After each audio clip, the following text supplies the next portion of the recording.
ನಮಸ್ತೆ ಕರ್ನಾಟಕ. ನನ್ನ ಹೆಸರು ಲೇಖನ. ನಾನು ಯುಎಸ್ ಡಾಕ್ಟರ್ ಅಕಾಡೆಮಿಯಿಂದ ಮಾತಾಡ್ತಾ ಇದ್ದೀನಿ.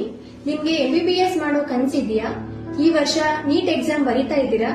ಭಾರತ ದೇಶದಲ್ಲಿ 22 ಲಕ್ಷ ಮಕ್ಕಳು ನೀಟ್ ಎಕ್ಸಾಮ್ ಬರೀತಾ ಇದ್ದಾರೆ. ಆದ್ರೆ ಅವೈಲಬಿಲಿಟಿ ಇರೋದು 1.5 ಲಕ್ಷ ಸೀಟ್ ಮಾತ್ರ. ನಿಮ್ಗೆ ಸೀಟ್ ಸಿಗುತ್ತೋ ಇಲ್ವೋ ಅನ್ನೋ ಕನ್ಫ್ಯೂಷನ್ ಅಲ್ಲಿ ಇದ್ದೀರಾ? ಯೋಚನೆ ಮಾಡಬೇಡಿ.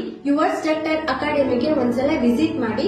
ನಾವು ನಿಮ್ಗೆ ಟಾಪ್ ರ್ಯಾಂಕ್ ಯೂನಿವರ್ಸಿಟೀಸ್ ಅಲ್ಲಿ ಸೀಟ್ಸ್ ಪ್ರೊವೈಡ್ ಮಾಡ್ಕೊಡ್ತೀವಿ. ಕಡಿಮೆ ಫೀಸ್ ಅಲ್ಲಿ ಯಾವುದೇ ರೀತಿಯಾದ ಹೆಚ್ಚಿನ ಡೊನೇಷನ್ಸ್ ಇಲ್ಲದೆ ನಿಮ್ಮ ಮಕ್ಕಳಿಗೆ ನಾವು ಅಡ್ಮಿಷನ್ ನ ಪ್ರೊವೈಡ್ ಮಾಡ್ತೀವಿ.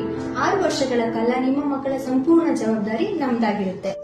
ಇದ್ರ ಬಗ್ಗೆ ಹೆಚ್ಚಿನ ಮಾಹಿತಿಗೆ ನಮ್ಮ ಯುಎಸ್ ಡಾಕ್ಟರ್ ಅಕಾಡೆಮಿಗೆ ವಿಸಿಟ್ ಮಾಡಿ. ಹಾಗೆ ಕಾಲ್ ಮಾಡಿ ಕೂಡ ನೀವು ಇದ್ರ ಬಗ್ಗೆ ಹೆಚ್ಚಿನ ಮಾಹಿತಿಗಳನ್ನು ತಿಳ್ಕೋಬಹುದು. ಮತ್ತು ನಮ್ಮ ಅಫಿಷಿಯಲ್ ವೆಬ್ಸೈಟ್ usdoctoracademy.in ಗೆ ವಿಸಿಟ್ ಮಾಡಿ. Thank you.